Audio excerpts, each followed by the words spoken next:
সাভারের ব্যস্ত মহাসড়কে গড়ে উঠেছে ময়লার ভাগাড়। দীর্ঘদিন ধরে জমে থাকা আবর্জনার কারণে দুর্গন্ধ ও নোংরা পরিবেশে চরম ভোগান্তিতে পড়েছেন পথচারী ও স্থানীয় বাসিন্দারা। এ নিয়ে আরও জানাতে সরাসরি যুক্ত হচ্ছেন সহকর্মী দেওয়ান ইমন। ইমন, পরিস্থিতি নিরসনে কর্তৃপক্ষের পক্ষ থেকে কি কোনো উদ্যোগ বা প্রতিক্রিয়া দেখা গিয়েছে কিনা জানাবেন।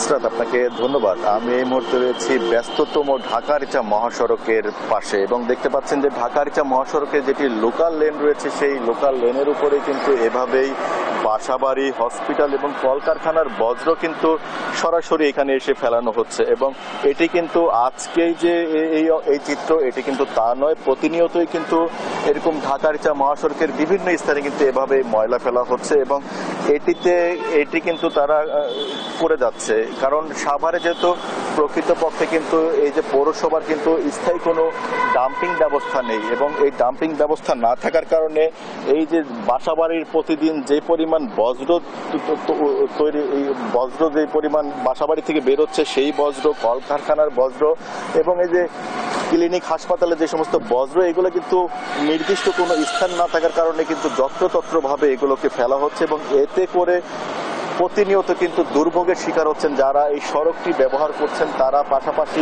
স্থানীয় যারা রয়েছেন।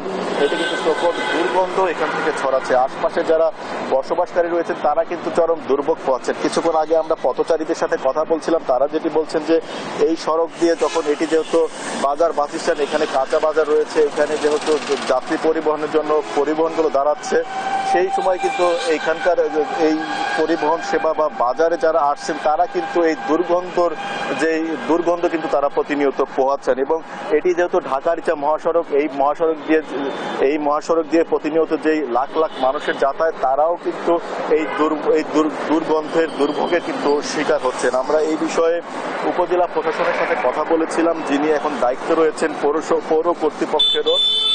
তার সাথে তিনি আমাদেরকে যেমনটি জানিয়েছেন যে এই যে সড়কের পাশে যেই পরিমাণ ময়লা আবর্জনা ফেলছে এটির বিরুদ্ধে কিন্তু তারা ব্যবস্থা নিয়েছেন এবং এখানে যে পরিমাণ ময়লা আগে ফেলা হতো সেটির বিরুদ্ধে কিন্তু তারা ব্যবস্থা নিয়েছিলেন। এখানে ময়লা ফেলানোর জন্য কিন্তু নির্দেশনা টাঙিয়ে দিয়েছেন যেন কোনোভাবে এখানে ময়লা যেন না ফেলানো হয় এবং শুধু এখানেই নয়, ঢাকার যে মহাসড়কের যেই কয়টি স্পটে ময়লা ফেলা হতো সেই স্থানগুলোতে কিন্তু তারা নির্দেশনা টাঙিয়ে দিয়েছিলেন। তবে সেই নির্দেশনা কিন্তু উপজেলা প্রশাসনের, পৌর কর্তৃপক্ষের সেই নির্দেশনা অমান্য করেই কিন্তু এই ময়লাগুলো প্রতিনিয়ত সড়কের পাশে ফেলা হচ্ছে। তবে ইউনো যেটি বলছেন, যে দায়িত্বপ্রাপ্ত কর্মকর্তা সাভারের উপজেলার ইউনো যেটি বলছেন যে শুধুমাত্র এই তাদের বিরুদ্ধে ব্যবস্থা নিয়ে বা এটি কঠোর কোনো আইন প্রয়োগ করে এটি সমাধান সম্ভব নয়। এর বিরুদ্ধে জনসচেতনতা বৃদ্ধি করতে হবে এবং নিজেরাই যদি সচেতন না হয় তাহলে কিন্তু সড়কের পাশে এই ময়লা বা